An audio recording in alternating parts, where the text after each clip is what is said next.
Agree?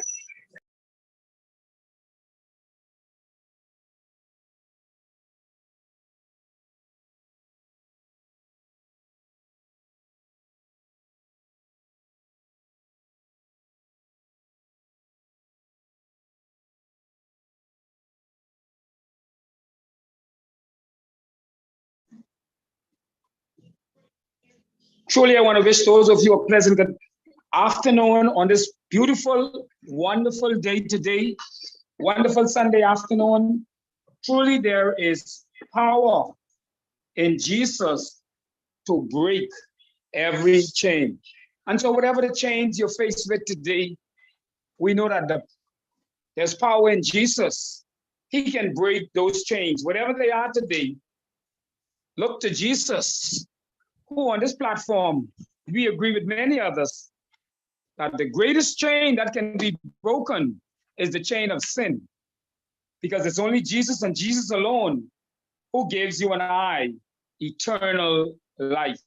I welcome you here today on the program Transforming Lives on Global 99.5, Cable TV 974, this wonderful Sunday afternoon in the Nassau, Bahamas.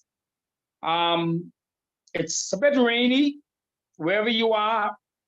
I don't know what the weather's like there, but here it's a bit rainy today. And so we thankful anyhow for such a wonderful day, the fact that we're alive in the land of the living. On this program, Transforming Lives, we recognize that the greatest transformation that can take place is when one surrenders and gives his or her life to Jesus Christ, because we recognize that outside of Christ, any transformation means absolutely nothing. And so we always begin this program with what we call Moments with Christ, where we recognize the value of Jesus Christ and eternal life. And so for those persons, some begin a feedback, somebody can write place. And so we just want to say to you, on this program, we're on Cable TV 974. So Bahamians throughout the Bahamas are listening via cable TV. Those are listening by the radio, 99.5 FM. Persons on Facebook, persons on YouTube, and persons in the Zoom room. And if you wish the link, you can simply WhatsApp me at 433-6917. I will share the link with you. Just WhatsApp me and I'll send it to you. My co-host, Jackie, is not here today. She may join us later. But nevertheless, we're going to celebrate our men, our fathers today. We're going to talk about the balance. And we also want to remind you, we're not saying anything negative about our men and our fathers. We're celebrating them. And so we dedicate this week and next week to celebrate our men. We're not here to share anything negative. And so, Dr. Macmillan, we want to welcome you on this program. We recognize that there are many listening by the radio and cable TV, all the way Grand Bahama in the north to Inagua in the south. Even some of my friends in Turks and Caicos Islands tuning in right now. Welcome, Dr. Macmillan. Talk to us about Moments with Christ. Good afternoon, Dave. Good evening. Okay. I am very happy and privileged, as usual, to be here with you on this very important program and the mission that you have and what you are accomplishing. And I think it is fitting today that at this time of the month, when fathers are being thought about, especially next week, that we can have a moment like this to speak to the men and fathers who may be on. But as I thought about that and reflect on my responsibility that I enjoy so much sharing Jesus Christ, I don't think that we can find a better example for fatherhood and what it should mean than the relationship that is portrayed in the Bible with Jesus Christ and his Father. Not only, and I guess this is the one I will emphasize today, that not only is Jesus Christ termed the Son of the three-in-one God the Father. You notice I said three-in-one God the Father. It is so critical that we understand that Jesus Christ has that role with the Father. Why that's important for us as human beings, right? And human fathers is that Jesus Christ, in his role as the Son of the three-in-one God the Father, is our only and important mediator. He is our only connection to his Father, who is also our spiritual Father. Now, I know as I thought about what I should say today, that we're talking about a mystery here. Nobody can explain this. And you may say, well, Pastor McMillan, how can you be talking about a mystery? Well, a mystery is accepted by faith. And faith is the basis of any spiritual relationship or interacting with a divine being. It has to be by faith. So by faith, we believe that we have a three-in-one God. That is God the Father, God the Son, and God the Holy Spirit. Why is that important for us as men and brothers and human beings to understand? Is that we as human beings, we have been separated from the family of God, the family of the three-in-one God. And where are we? We are connected with the opposition family, so to speak, the devil. I'm just setting up something here to stress the importance. Human beings, because Adam and Eve sinned, they lost their connection to this divine heavenly being. Jesus, as the Son, was assigned the responsibility to make the connection with us. So, and we with him, so that we can connect with the Father.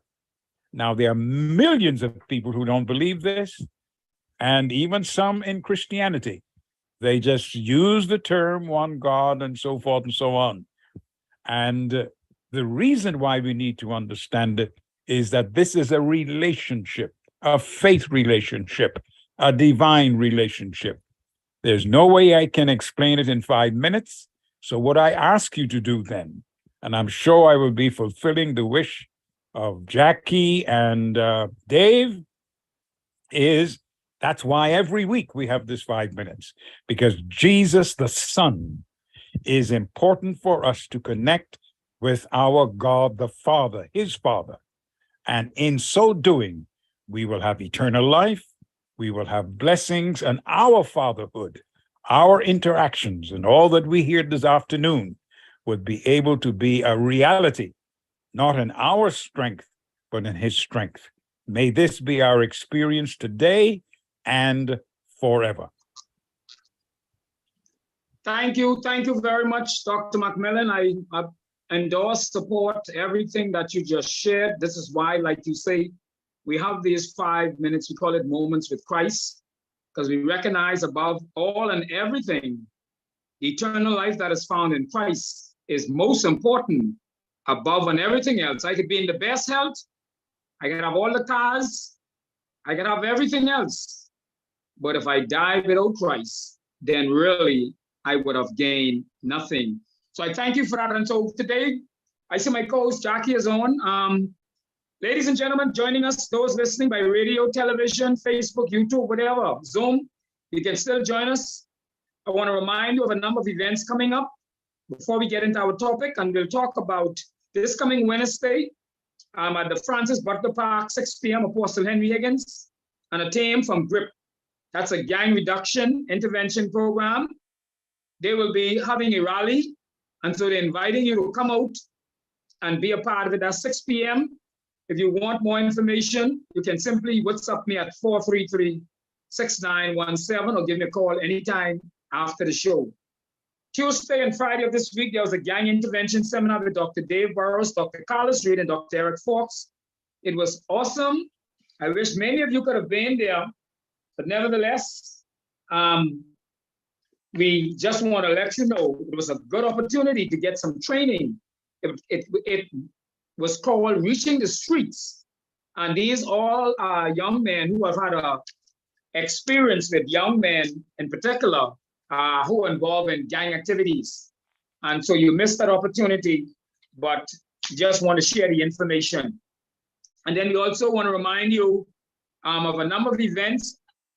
Myself, Keith Burrows, Minister Keith Burrows, we're part of a group called the Bahamas Male Consortium.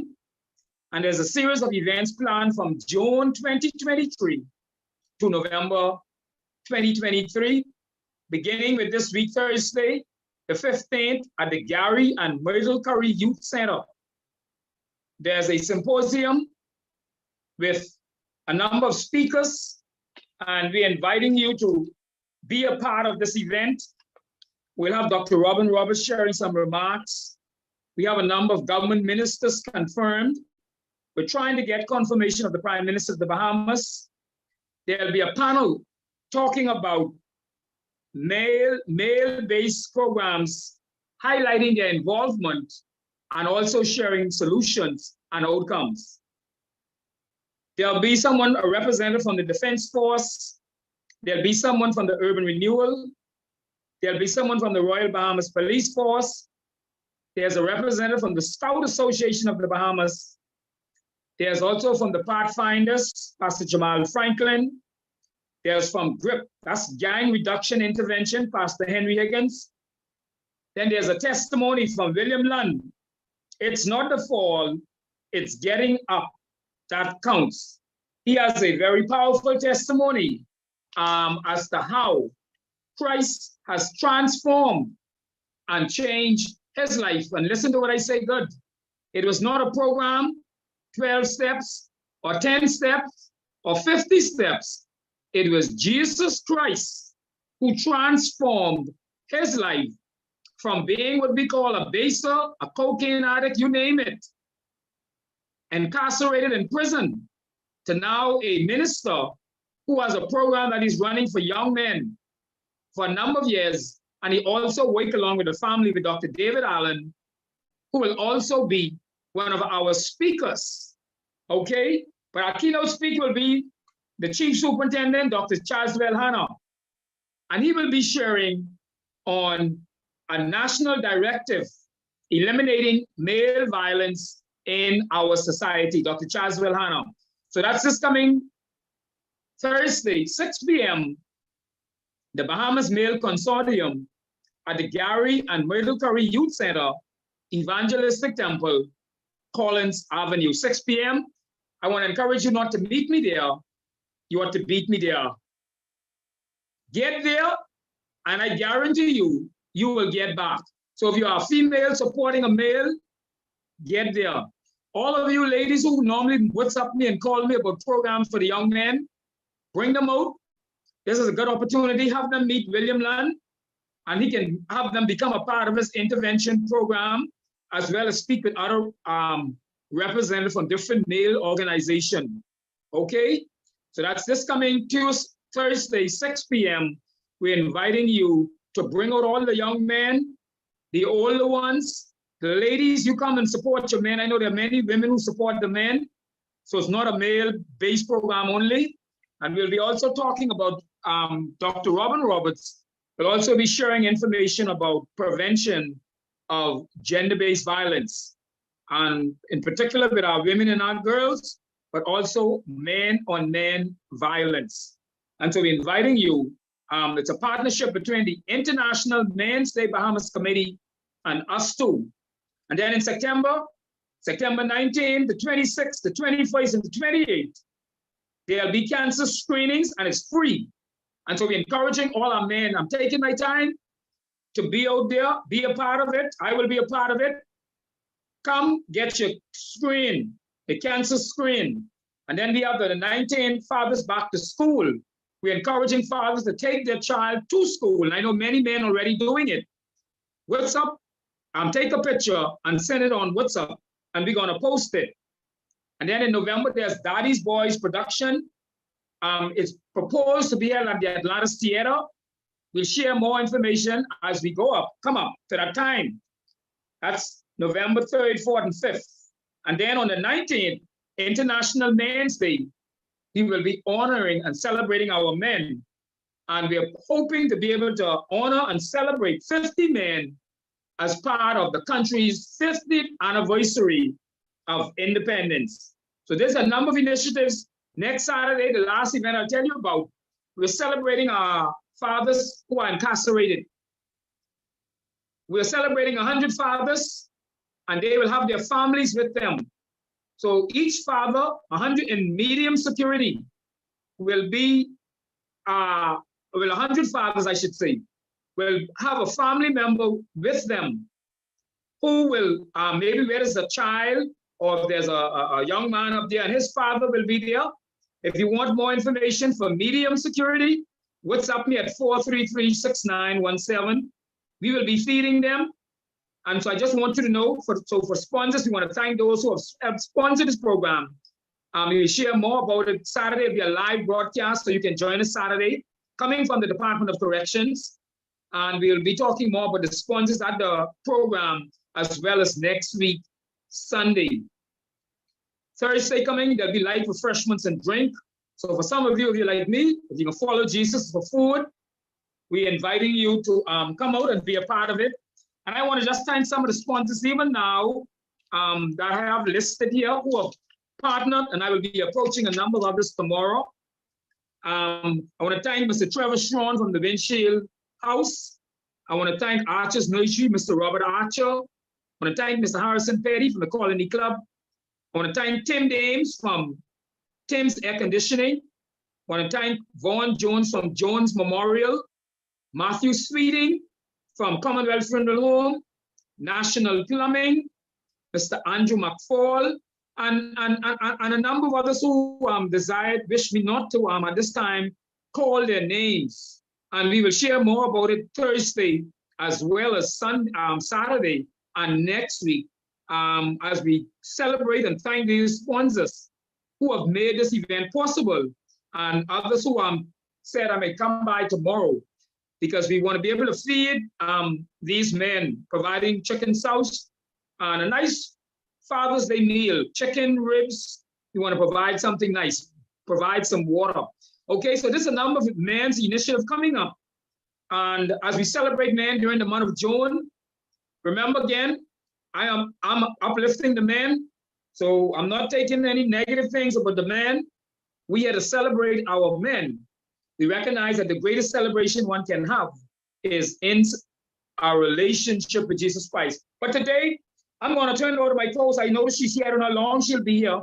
She can perhaps maybe introduce our guest. I sent her some questions. We want to talk about balancing fathers and finding this balance and still being a father. Dr. Mark talked about Jesus Christ, the ultimate father. 433-6917. That's the text line, 326-0271, or 2 if you want to call in. And I have a giveaway I want to give away, so somebody got to call me. I have one ticket for an event, and every week we'll be giving out one. The Honorable Regent Bell's 75th anniversary, Connect, Remnant Tabernacle of Praise, Carmichael Road, Thursday, the 6th of July, 2023 at 7:30 p.m.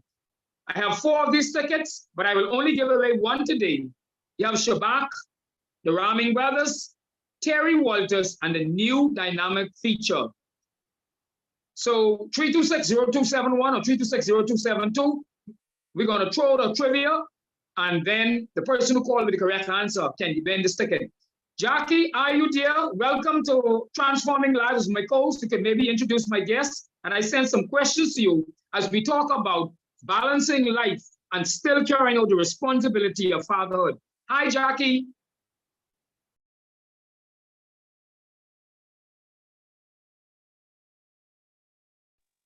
Okay, maybe Jackie may not be on. I hope she's not having any challenge.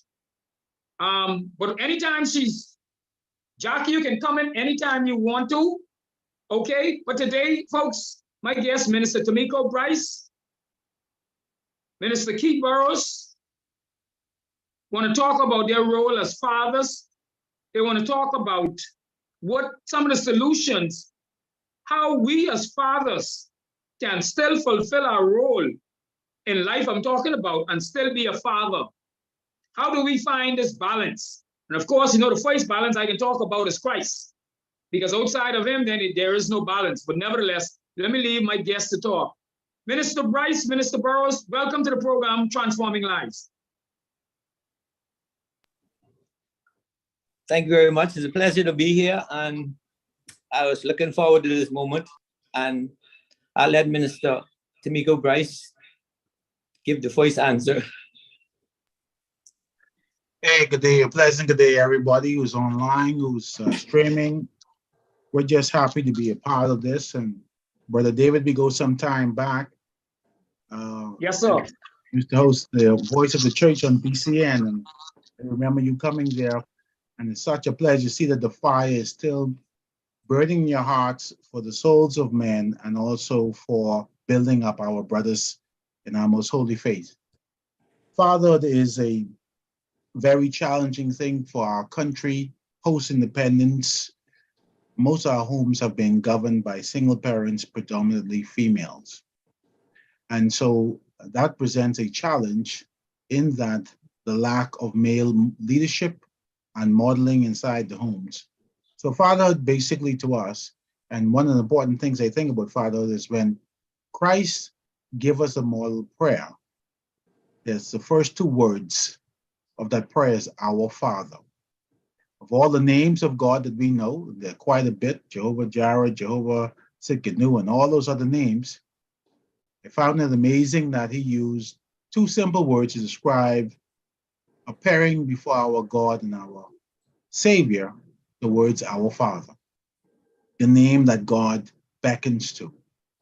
And so it tells us that Father really being a person of source and sustaining, that we have not just the responsibility of when we start a family, but also sustaining a family in more ways than one. And predominantly we've heard the roles of priest, provider, protector, and ultimately also preparing those who are under our wings for this world and how they can be able to achieve their God-given purpose and their assignment. So that's a take on how we see the perspective of fatherhood. But I will just give a brief story and I'll let Brother Keith come right into it. There was a story that has always moved me when it comes to fatherhood. One was a father was very busy doing something and his young son wanted a treat. And oftentimes us as men, when we are focused on an assignment, we see disruption as disturbance and as an annoyance. And so what the father did is the father decided to play smart. He could give his young son an assignment. And he said to the son, I want you to put this puzzle together. And if you put this puzzle together, I'll give you a treat, favorite ice cream. The father was very excited because the puzzle was about 100 plus pieces. He figured, there's no way this boy is going to be able to do this in time. So he bought himself, the father thought, he bought himself some time to finish his assignment. The young kid was puzzled because there's a lot of pieces. There's only him one there. So the puzzle was basically twofold. One was a picture of the world. The other was a picture of a man.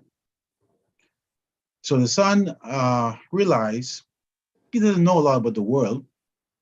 He knows a lot about a man. So he begins to put together the man. And as he was able to put together the man, he was able to achieve the task of putting the puzzle together. When he knocked on his father's door again, his father was perturbed as to how quickly his son finished the puzzle. And he said to him, well, how come you finished the puzzle so quick? His son said, Daddy, the puzzle had two sides. One was the world and one was the man. And as I build the man, the man build the world. So that's our assignment today. And we trust that our conversation and solutions that we offer will do that. Build the man so that we can build the world. Brother Keith, you can go right ahead. Yeah, yeah, I heard that story before, and I just like to share a little bit about my life. I'm married and I have 5 kids. I had 2 before I got married, and I had 3 when I got married. And the difficulties I had as a young man. That's why I want to encourage men, young guys, to don't go ahead and have children before they get married, because there's a lot of problems in that area, because I went through a lot and I made it through. It helped me out, and my kids, they're good kids, because I did my best with what I had. And it wasn't until I realized I accepted Christ, then I really get an understanding of the role of a father. And I always say that, yes, I want my kids, I want them to have an education. I want them to succeed in life. But most of all, even with all of that success and making it in life, if you don't have that relationship with Christ, you still fail. So I keep preaching that to my kids. I want them to have the relationship with Christ, because Jesus is coming back soon. When he comes, if you're not his child, then it's gonna turn out bad for you. So as men, let's continue to focus and do our best. Kids don't just want you to come give them money every other week, or come on, just spend a minute with them. They want you to spend time with them. They want you to hear, especially your sons. They want you to hear you to say, I love you. It's not taboo to tell your kids, your sons, that you love them. You won't be soft. You won't be soft or whatever. But they want that love. And if you don't give them that love, they don't see that you love them, or you don't tell them that sometime. That's why most kids are looking to it elsewhere. So if we could keep that focus in mind, we'll do better in this country, and we'll raise our young men to be respectable young men in this society, even to become leaders of this country too. Yeah, I salute you, Brother Keith, on that. And I came from a single parent home like most young men. And one of the things I determined was to have my kids within marriage, because I was quite cognizant of the challenges I experienced as a single man growing up in different areas, and the lack of, well, I wouldn't say the lack, the wrong type of male models that was in my environment at the time. Also, when you don't have a father present in your life, such as I did, you do have a lot of daddy issues. There were things, obviously, that I couldn't discuss with my mother. I would have preferred talking to my father about. And secondly, that leads you to get information from the wrong sources, whether it's your peers or other men who do not have character or any moral scruples to give you what you perceive to be a man. So I'll give an example. So if you grow up in the areas, and some of us, we were quite streety. We were on the streets, and so say for example, you rolling dice, you lose some money there, you hear these statements, all that's going to make you a man. You play basketball court, and you hustle and you get cut up, that makes you a man. So all of these different statements kind of paint the description of what a man's supposed to be. Strong, not too emotional, tough, independent, to some extent, in my background, more of a violent and probably criminal mindset. And so these are you're thought to be this survivor, and so do whatever's necessary to survive. Obviously, in the areas I grew up, you had the common issues of drugs, alcohol, etc. I remember as a young man going to the pay monies for numbers at a certain house off Wolf Road. I wouldn't call the places. So these are kind of things that you saw and you experience. And so as you mature and you grow, you look at these things as a way to validate what manhood was about. Uh, you People will say to you, man, you don't have no foot for socks yet, and so forth, and these kind of statements, trying to show you that that is what defines manhood, masculinity, promiscuity, and etc. I met Christ at a pivotal age in my life. I was in my first semester in college. I had got myself in some problems on the college. I ran away off the college due to some fighting issue. But the hunger for what a father was like or what a man should be still got in my heart. And one of the good things about this is that God has a way of bringing people into your life. I had a lot of persons that came along to kind of help you and say, okay, man, there is an alternative to what you're experiencing that doesn't have to be what you see a man is and what a man is about. And so one of my firmest commitment was to have my kids within a marriage, and like Keita said, to be a listening voice, to be present in their lives, and to be active as best as possible, and to model what you want them to emulate.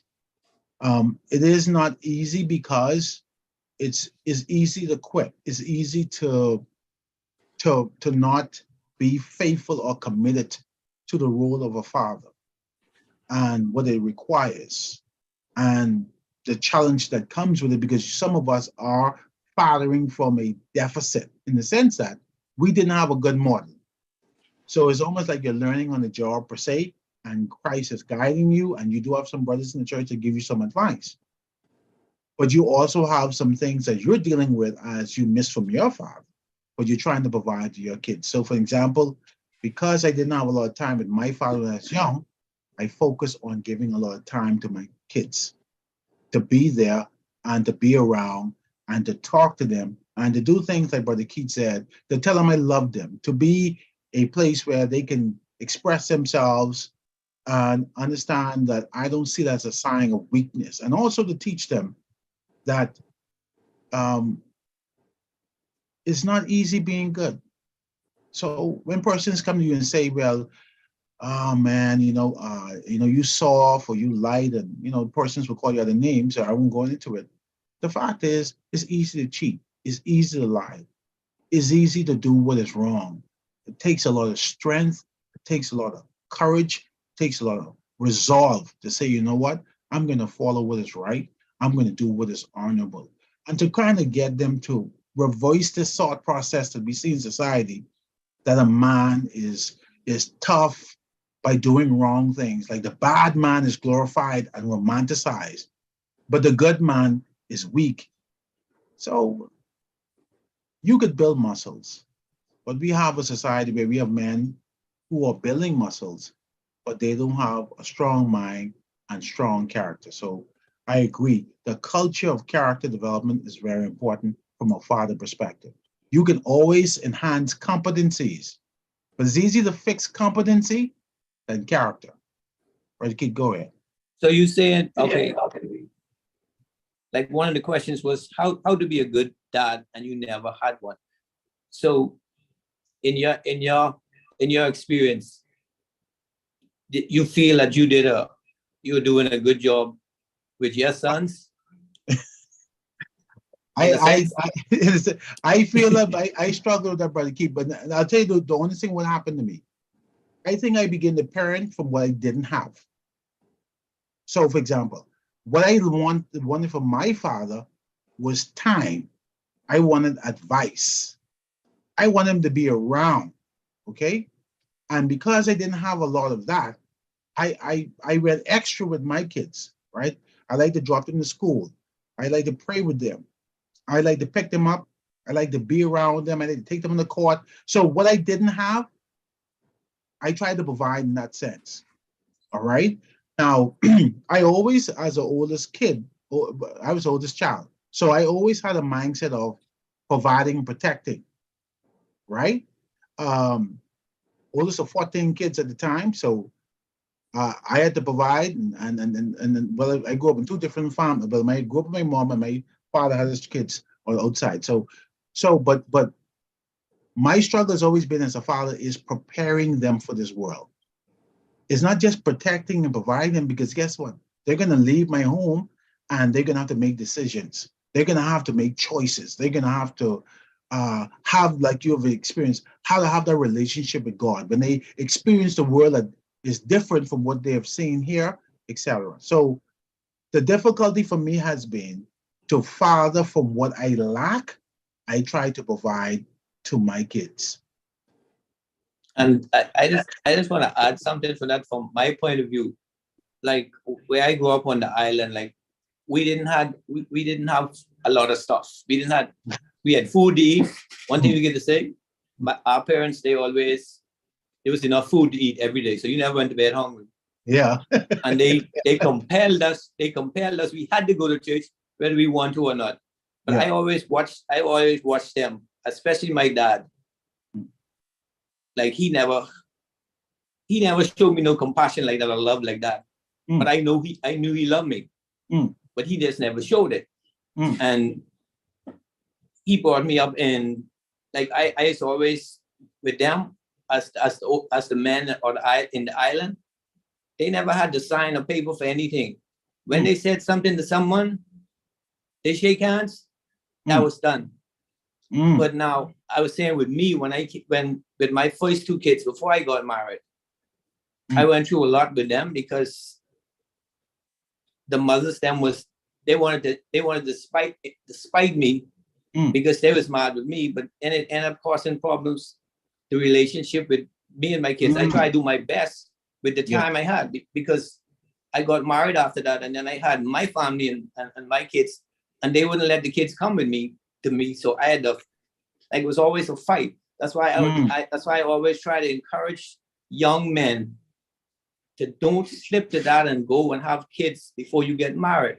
Because I went through a lot. I was always fighting, especially for my oldest son. I was fighting for him from he was born.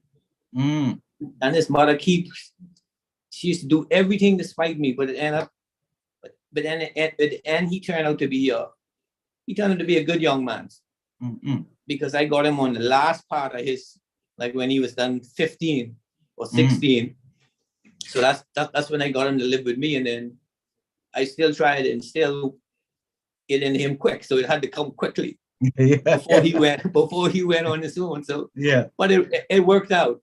You have to work with what you have, and that's what I learned to do. And I had nothing when I was on the island. Like I never had all the good stuff. But I think I tried to do better for my kids. And I think I went overboard and spoiled them a little bit in a way because I wanted them to have what I couldn't have. Yeah. And I think you have to watch it from that point too, that you don't go overboard and make them less, like they don't want to do for themselves. Yeah. Yes. Okay. Gentlemen, so what I want to do, I want to just open up also, because I know time go quick, and of course to let those know we will be continuing this program next week as we talk more about fathers celebrating our men. So what I want to do, because I got to also get this quiz out before we go off the radio, but I want to open it up if there are anyone else who want to just give some comments as we celebrate our fathers. And we just want you to don't be too long, but just briefly, we want to talk about addressing some of the issues that men face. Anybody else, you can just unmute your mic and share with us. Young fathers and their responsibility, how to be a good dad, balancing life, fathering while as a divorcee, as we talk about celebrate our fathers.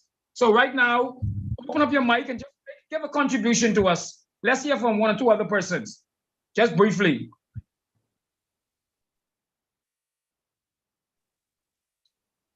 Well, they say there's silence in the house on WhatsApp, so That means everybody just choose to listen and who's tuning in today. As we talk about our guests, celebrating our fathers, we talked about balancing life. I'm still celebrating fatherhood. You want to talk about the young fathers. I heard both of you talked about having children. Minister Tamiko said he made a commitment that he did not want any children until he get married. He advised that that's what we ought to, he wished he had done it. Anybody else want to just chime in? I'm giving some advice to fathers. Anything you want to say?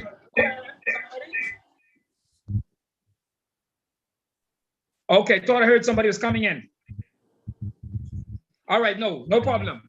And so what I just want to also remind you too, as we celebrate our fathers, our men, recognizing the challenges that we face, I want to remind you, don't forget this Thursday, there's a symposium at the Gary and Myrtle Curry Center. It's a partnership between us two, led by Dr. Robin Roberts. We know him in particular with prostate cancer, and the International Men's, they led by the President Keith Cox, Vice President Apostle Henry Higgins. That's this coming Thursday at the Gary and Myrtle Curry Center. And we're inviting all of our men to come out, our young boys, our ladies, a number of speakers we have lined up. Dr. Robin Roberts going to talk to us about ways as men we can prevent gender-based violence, in particular with our women, our girls, but even with our men. The Bahamas Male Consortium recognized that our cultural norms, boys don't cry, and men must be man up. And all of us learned it. Well, I learned it. I was taught it when I was small, you don't cry. He's a young boy. Boy, man up. Things like that. We also recognize that the male population, in particular, physically, mentally, socially, we have poor health-seeking behaviors, high morbidity, mortality, and premature deaths.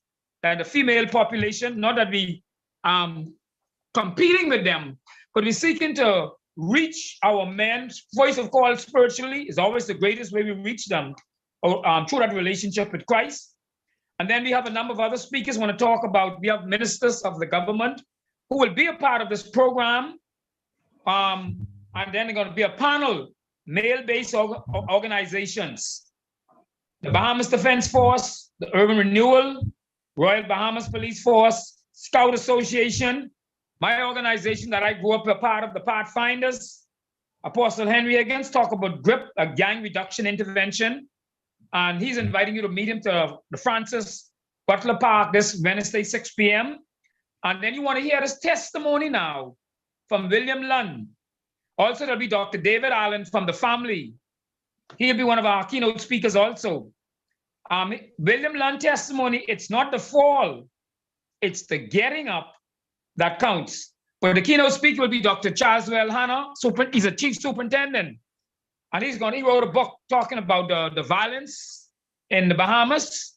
And his topic will be eliminating male violence in our society. And so listening to us, we want to encourage you as men to come out. We want to encourage you to get involved. We want to say to these ladies, bring these men, bring these young boys. There will be some light refreshments, of course. There'll be some light drinks. And I also want to, gents, I want to take this opportunity to thank a number of persons who have contributed to this venture possible, because we're going to be feeding those persons for Father's Day who are incarcerated next week, Saturday. And it would not have been possible if we did not receive a sponsorship from Mr. Andrew McFall and his company. I know they specialize in bottles, plastics. I'll have more information next week. Mr. Trevor Strawn from the Windshield House. Robert Archer from Archer's Nursery. Mr. Harrison Petty from the Colony Club. Mr. Tim Daines from Tim's Refrigeration and Air Conditioning. From the Chaplaincy Department of the Bahamas Department of Corrections and the chaplain, Dr. William Thompson. From Vaughan Jones and Jones Memorial Mortuary. Matthew Sweden from Commonwealth Mortuary, National Plumbing. And there's so many others who have wished not to be acknowledged or have their name called. And we'll share as a number of others have committed. So I just wanted to share this with you as we celebrate our men. We talk about fatherhood. We talk about some of the positive things that men are doing. And this is what my guests Minister Bryce and Minister Burrows are seeking to share, highlight some of the positive things. All is not lost. I pause. All is not lost. There are many good men. There are many men that ought to be celebrated. We want to encourage our men as part of the Us Too program to get a blood test for cancer, because we know the statistics show that the men are dying quicker than the women. Again, it's not competition, but we want to reach out to our men. Also spiritually, which is the greatest one, because we talked about the fact that you could be in the best health, you can have all the money in the world, like Minister Keith Burrows just shared. But if you die without Christ, then all of that would mean absolutely nothing. One statistic the media does not talk about, gentlemen and ladies listening, and as you know, I'm always on the radio. 90%, I repeat, write it down, get your pen and your paper like Dr. Mark like tell me. 90% of the men after 20 years, Minister Bryce, Minister Burrows, I've been involved in prison ministries for 20 years. 90% of the men who have came out of the prison in the Bahamas and has transformed their lives and have not returned back to that institution. Keith Burrows, you want to guess what is that one thing that made a difference? You want to guess what that is? Go ahead. Jesus. Yeah. Jesus Christ. That's where the power is, and Jesus the person. Now, society don't like to acknowledge that, right? We like to look to programs, and as me and you just come from Chicago, where we spent 4 or 5 days at a prison conference, and we recognize, but 60-70% of the individuals in that audience, or that 300 plus audience were persons indicate they were incarcerated in prison. But not only that, they were our presenters, but they also acknowledge that until Christ came into their lives, he made a difference. No, Keith, I want you to notice this now, and Minister Bryce. Not a church, amen? Not a denomination. The one person, Jesus Christ. The young people that say JC made a difference. And we firmly endorse Dr. Macmillan and many others on this program that Christ makes the difference. Now, there may be some listening and say, well, we're getting spiritual, but that's who we are. We acknowledge Christ and Christ alone. That's where our salvation is found. And we recognize that even at the conference, the symposium Thursday, even as we talk to the men at the Department of Corrections Saturday, the greatest change, the greatest transformation that can come in individuals' lives is when Christ does the change. And that's what William Blunt testimony is going to be about.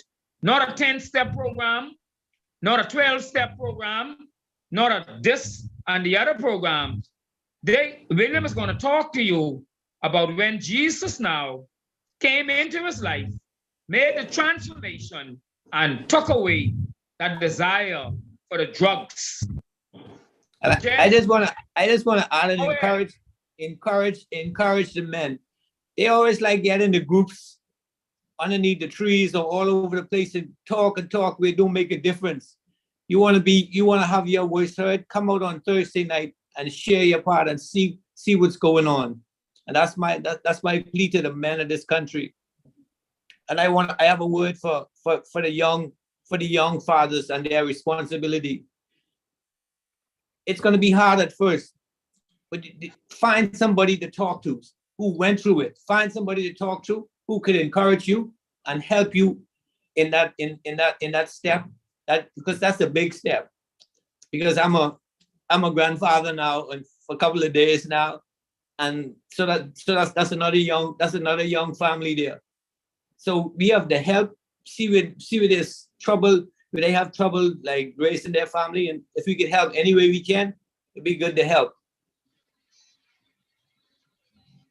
Brother Bryce? Thank you. Right. So what I want to do, I want to throw this trivia now before we go off the radio. We got 10 minutes on air, and then you can join us on Zoom if you wish, Facebook, YouTube. We can stay on for another 15 minutes.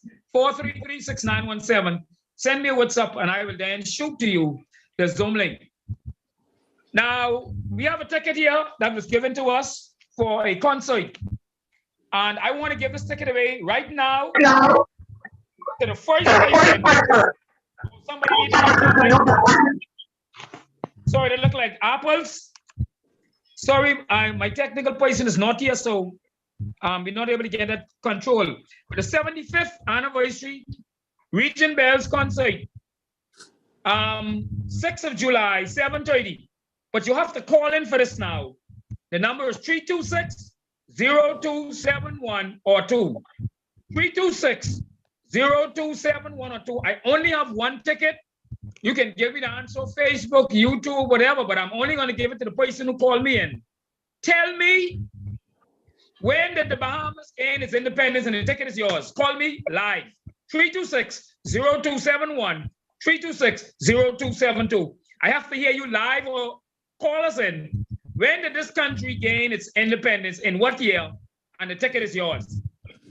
So, gents, Minister Bryce, Minister Burrows, while we wait on that call, let's continue to talk about the role and importance of fatherhood. 326-0271, 326-0272. Tell us, what year did the Bahamas gain its independence? Brother David, thank you so much, Brother Keith. Congratulations on being a young grandfather.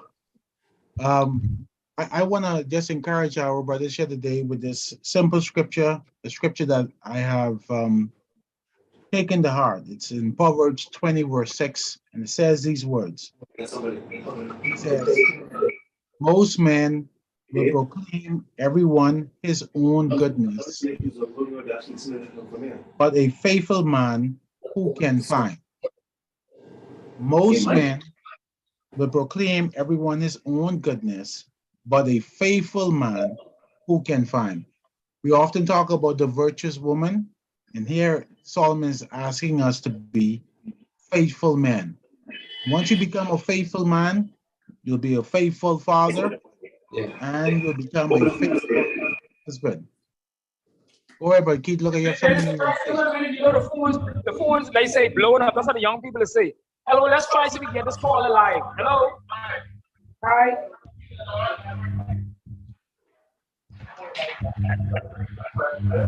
Hello.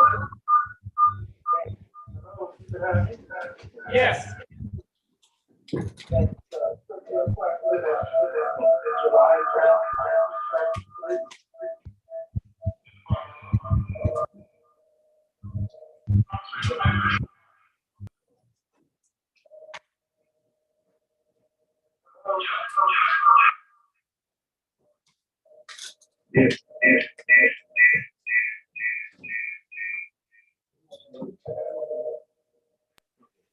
I've been trying to get that caller up live on the board.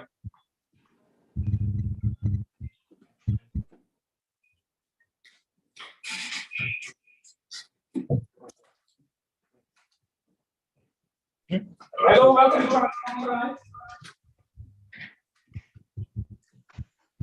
Hello.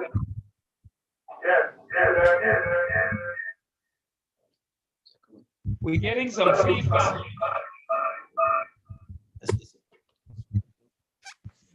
Hello.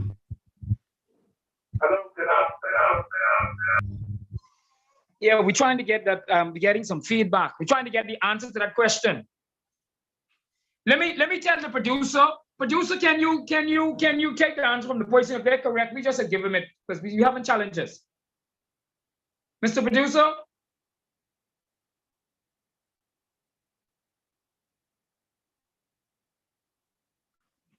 Just trying to coordinate it with the producer. Keith, can you tell me if the producer, if he get the answer, is the person get the correct answer?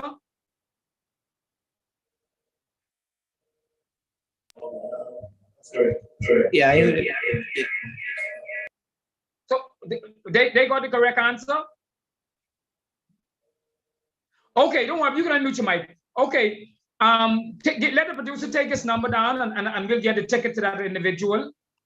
We'll get a ticket to them, no problem, okay? But next week we'll be giving out another one. And so you see the questions are very easy and simple. We'll try to correct all of the technical challenges we have with getting the call live on the airwaves.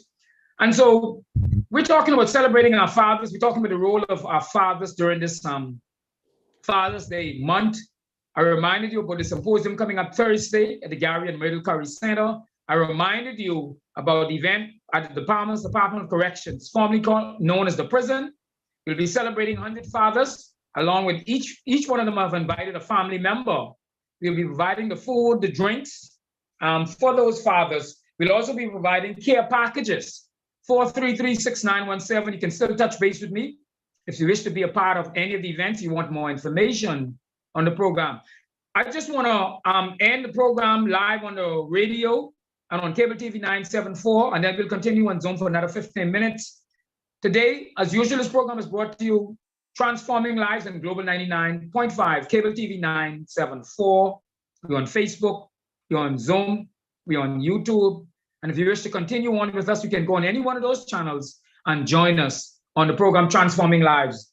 On this program, we seek to establish the fact that the greatest transformation that can take place is through a relationship with Christ, not your church, nor my church, not your denomination, nor my denomination, but the transformation takes place out of a relationship with Jesus Christ, who alone gives you and I eternal life. Outside of that, what does it matter to be in the best of health, have all the money in the world, but you die without a relationship with Jesus Christ? Dave Williams on Transforming Lives, along with my co-host Jackie Gardner. We're here every Sunday seeking to share information, Moments with Christ with Dr. L.D. McMillan, as we seek to reach the people wherever you are. This is not a talk show to talk about politics, but this is a program or ministry where we seek to have lives change and transform. My guests, just before I sign off quickly, any final words you want to tell the persons listening by radio or cable TV? Go ahead, quickly. Minister Bryce, Minister Burrows. We want to encourage our fathers to stay the course and stay committed to the assignment. The work is worth it. Go ahead, Minister Burrows. Yeah, and I want to follow up with that too, because just love your kids. Don't be afraid to show them love, because in the end, that's what they're looking for. And continue to focus on building your families. Okay, we just want to say, when we talk about fathers, we're not talking about biological only, because we recognize that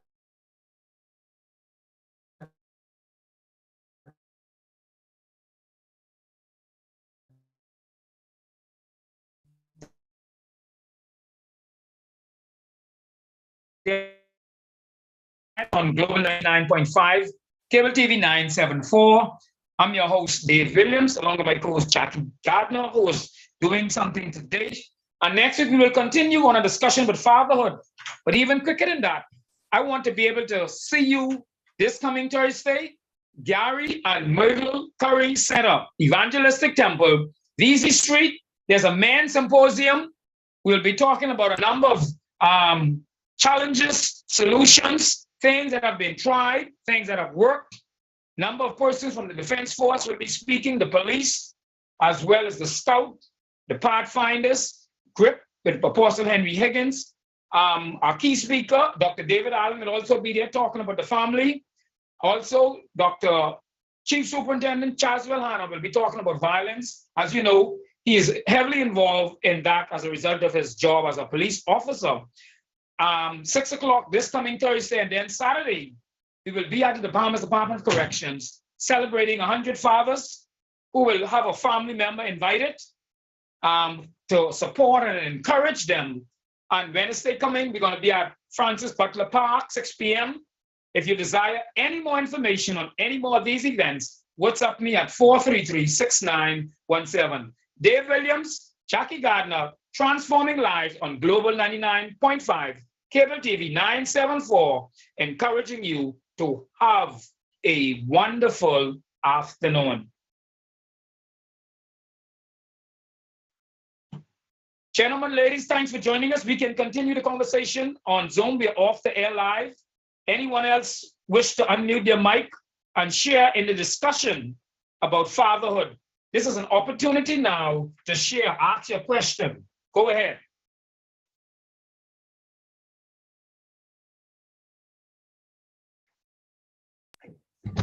Good day to all. I think this is a great work that you all are doing. And I just want to encourage you, Mr. Williams and Minister Bryce and Minister Burrows, who is my uncle. Well, with fatherhood, I would share my experience at an early age of 16. I had a child while I was in grade 11, and that baptized me into fatherhood. Oh, And you dropped. Okay, you can hear me? Yes, we can now. Go ahead. Okay, I said at the age of when I was in grade 11, I had a child, and that baptized me into fatherhood.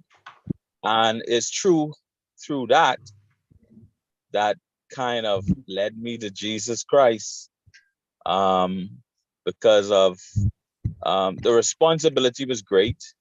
And so I wanted to do my best. And so I was able to, the Lord found me. He was able to draw me into him, and I accepted that challenge, and that's what was the turnaround for me, and allowing me to be, to try my best in raising my daughter. And then I ended up I went on to get married and had 4 more daughters. So altogether, I have 5 daughters, and it's only through Jesus Christ that I'm able to do my best. And my father died when I was 1. I never knew my father, only my mother. So after accepting Jesus Christ, I remember him impressing upon me that he is a father to the fatherless, and he became my father. And that was in 96. And to this day, I am continuing to serve him and try my best to raise my children at the best of my ability. So I want to encourage you all. It's a great work you all doing. I definitely will be a part of it, because this is what we need. And also, I'm a part of prison ministry too, with Evangelistic Temple, and Okay.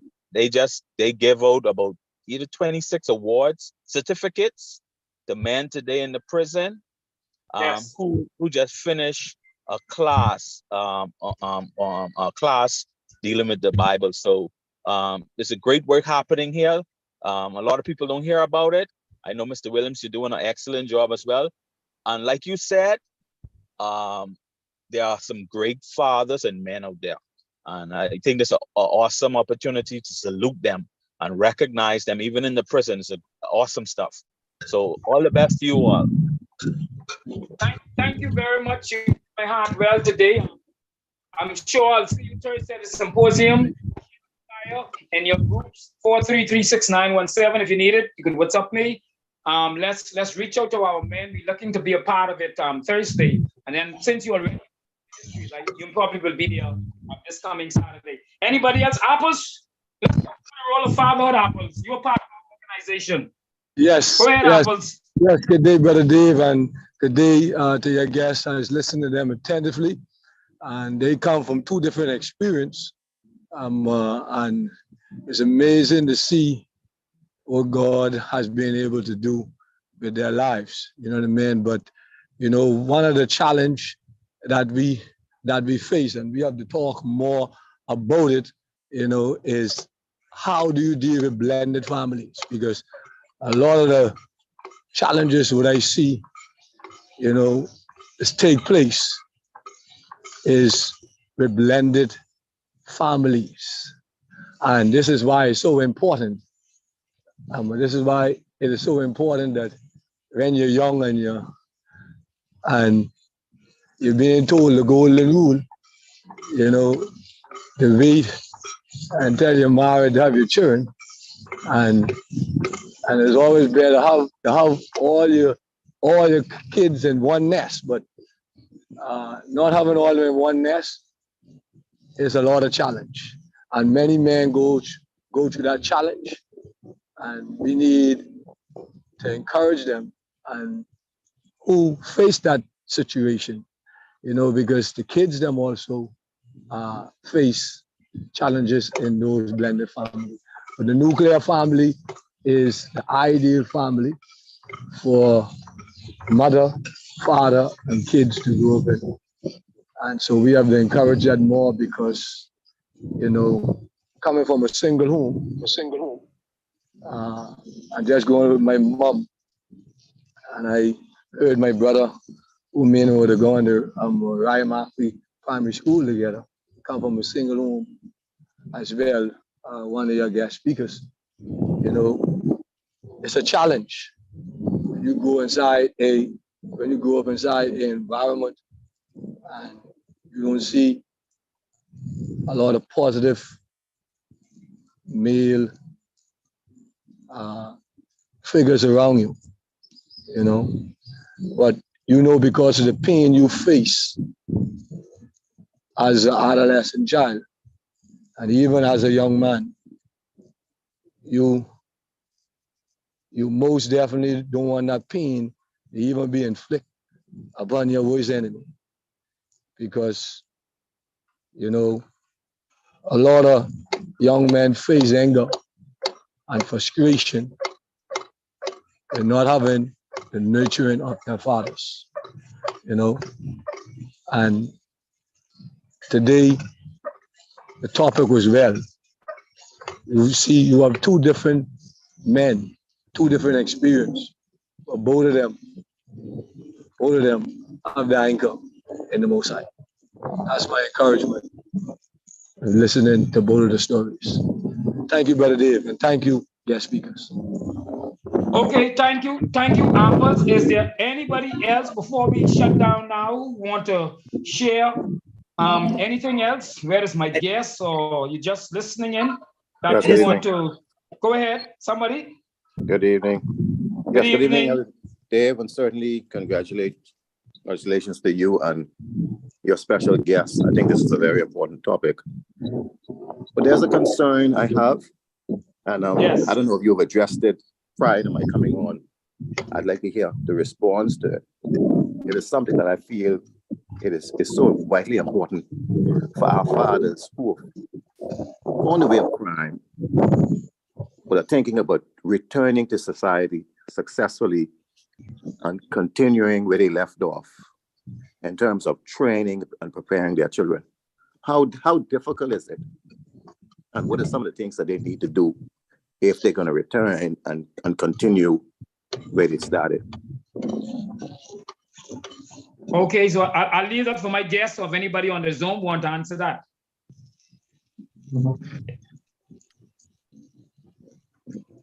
Bryce, you want to answer that? While we wait for answers, and I'll say more. It's a concern of mine, because what I see happening in a lot of cases, individuals, after having spent a time in prison, would go out there, and commit crime again and return to the system. And I'm talking about individuals with children now who should have been there, after returning from prison, perhaps saying to themselves, hey, listen, I've lost a lot of time.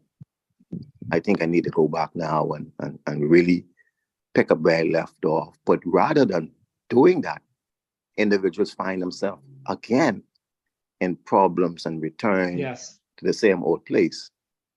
I really want to know whether, and of course, I think Prison Fellowship, Bahamas, where I represent, and of course you, Elder Dave, and so many other persons, different organizations. I think one of the things that we do when we go there is to let men know, hey, listen, you've recognized that you've done some things wrong.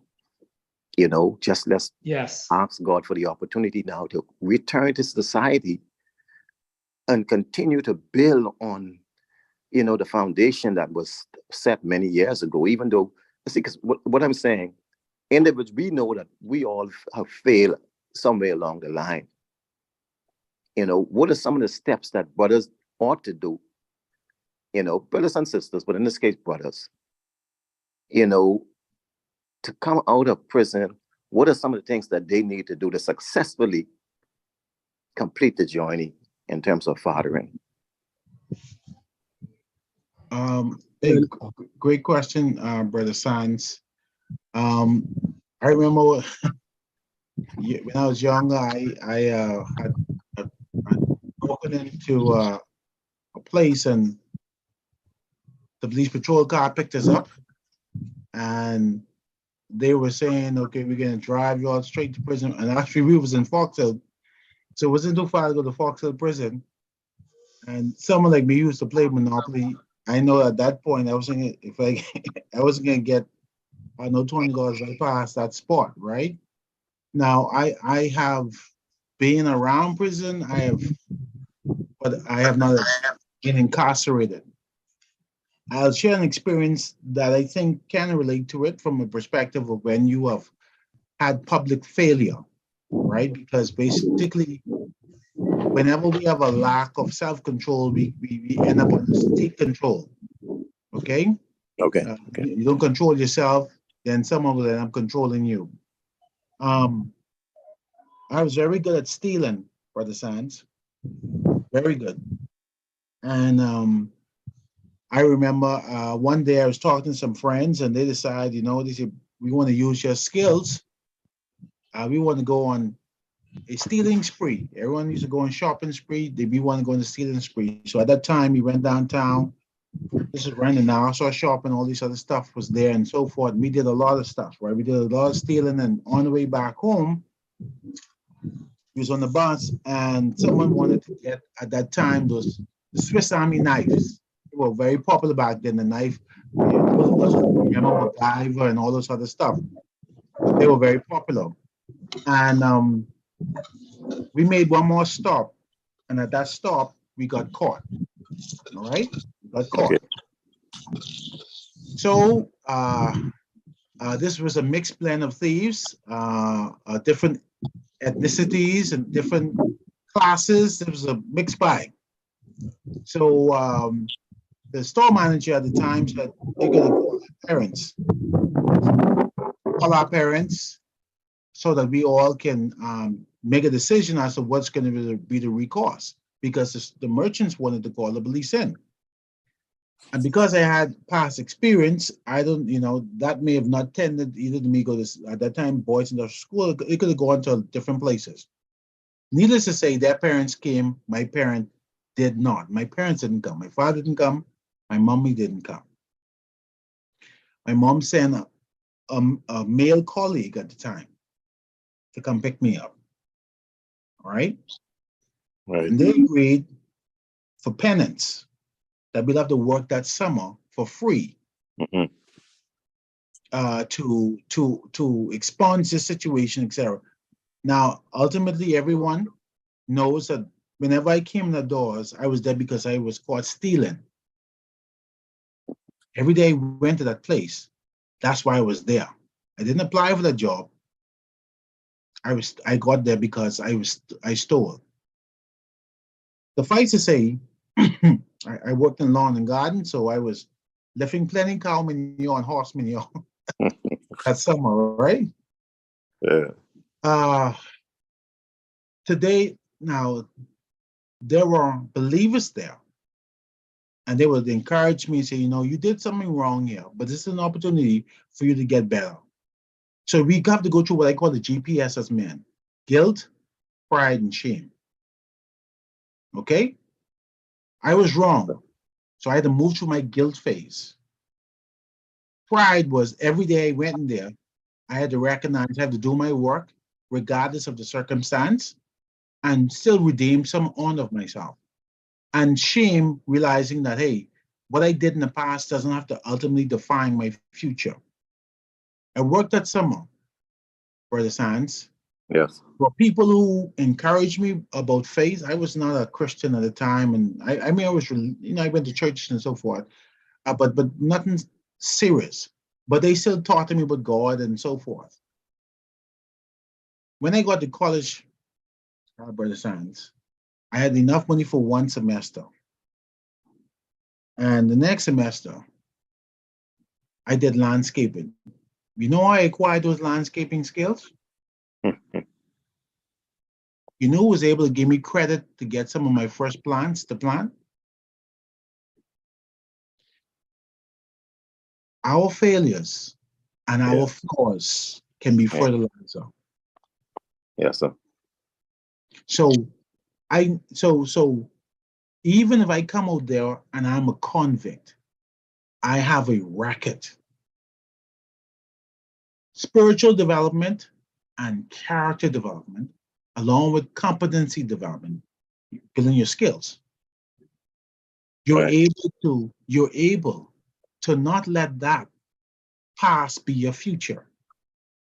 You're able to say, like most of us who grew up in, some of us who grew up in farming, and some of us who grew up in those communal yards, because back in the day, you never had no yard space. You had a couple of houses in the yard. And we realized that the sweetest tree or fruits was by the cesspit. Yes. I don't know if nobody know that. The biggest Yes, sir. tree, Yes, sir. Oh, yeah. God is able to take our mess and make the best from that. So I want to encourage you, and all of you who have been interlocked in faith, and who see these men who are damaged, who are broken, and who see themselves as statistics. God makes ex-cons icons. I mean, wasn't Wow. Moses a murderer, and he bring the Ten Wow. Commandments? I mean, didn't Moses on the run, right? That's right. He bring the commandment, and who's the first man to break all 10? You struggle. We probably did break it 10, but not one shot. Right. My point is, God can make ex-cons icons. Same man we talk about Paul, a murderer. But we read the letter to Titus, the letters to Romans, the letter to this, letter to that. So I want to encourage you that when we make those mistakes, they don't have to be fatal.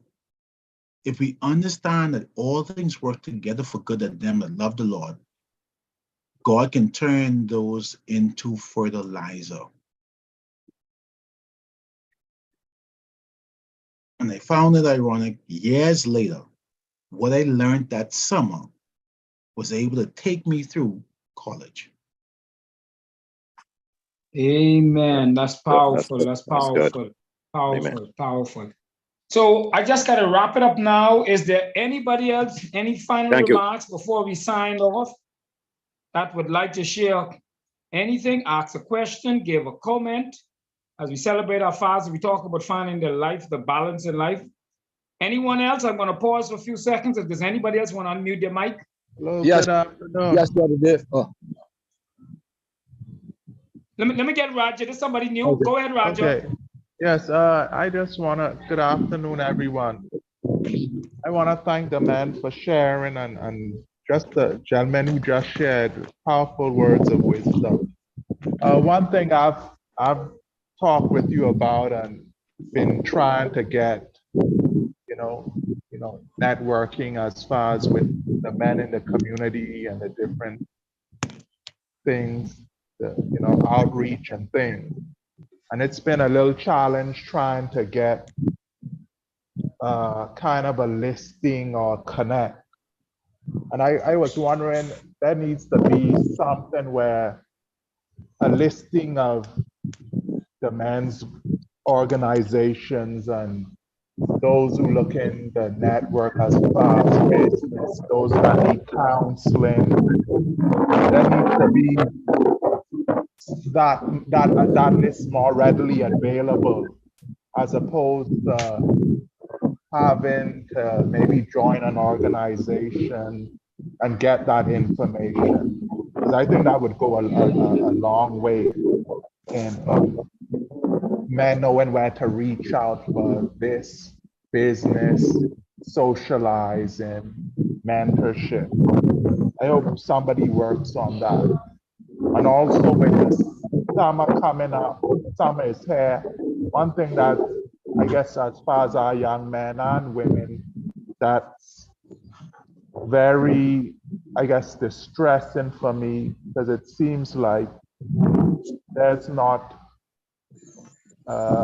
there's such a need for, of course, mentorship and things to do and you know, parents looking for a place to keep their kids, and that's a big area now where you know, men are really able to get influenced by the gangs and bad influence, and that's something where you know there needs to be a real push for us now more than ever coming together and having positive activities for our young men. But you see, when you're walking about and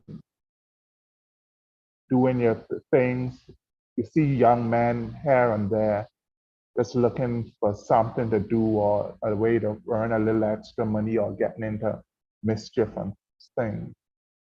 And there needs to be like a good show would be to have something on that where what programs are available, what they could get involved in and different things.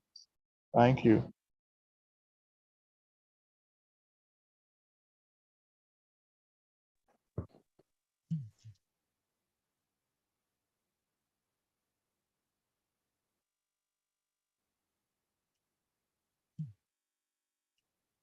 Thank you, Raj. Apples, you wanted to share something, and that'll be the final remarks so we can get off there. Yes. I mean, get off the yes, Zoom. Yes. Go ahead, Apples. I just want to say that the biggest challenge for persons who would have come out of prison, from my experience working in the Ministry of Social Service and Community Affairs Division, the biggest challenge is that after you come out of prison serving your time, I think brother Sands, you know, made a great question, because the reality is that when you come out of prison after doing your time, you still faced with 7 to 14 years before your record could be expunged. So you come from out of prison with an unclean record, which gives you, which puts you at a major disadvantage of getting normal employment. And so this is why you have a percentage of men who would have come out of prison, you know, get discouraged. They have good intentions of wanting to make change and wanted to do better, but they come home and they don't have no money. You know, they don't get they apply for job opportunity and they cannot get it. And so because if they're in the right environment, they're gonna go back to the same stuff what they used to do to make this money. And so I think that as we look at it, you know, from a spiritual standpoint, we also got to look at it from how do we look at when a man already served his time. You know, we need to shorten the time of how long that record stays with him, because 7 to 14 years, that's a long time. That's a long time, and I see many of the frustration of fellas them. They only go get a construction job or maybe a family member or a good friend. And I'm dealing with guys them who guess will come out of prison presently today. You know, if they have a good friend or a good mentor or a good pastor or someone who gets a good vote for them, you know, they don't have a chance. And so I think as a society, you know, we need to look at after a man with a service time, you know, of shortening the time frame of his record being expunged so he can move forward with his life and have the same opportunities as others. And this what you will call real second chance. Because if a man that he carry that burden for because you have to wait till after 7 years, and I don't normally happen until maybe after I guess a decade.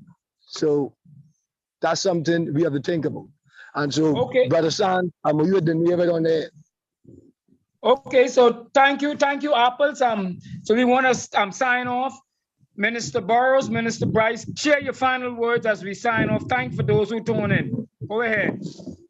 Final comments. We just want to thank the brothers who tuned in today, and Brother Albert, thank you for giving some of us that practical information.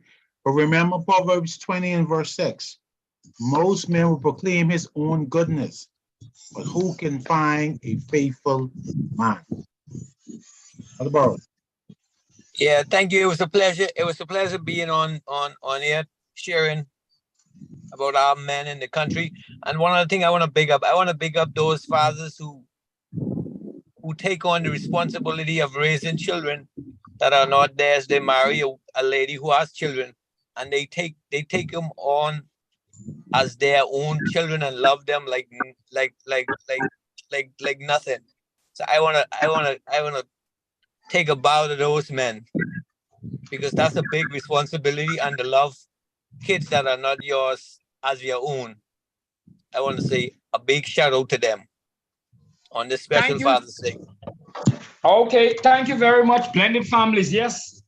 Apples mentioned it. So eventually we have a show coming where we'll have to talk about blended families. Ladies and gentlemen, thank you for tuning in on this Sunday.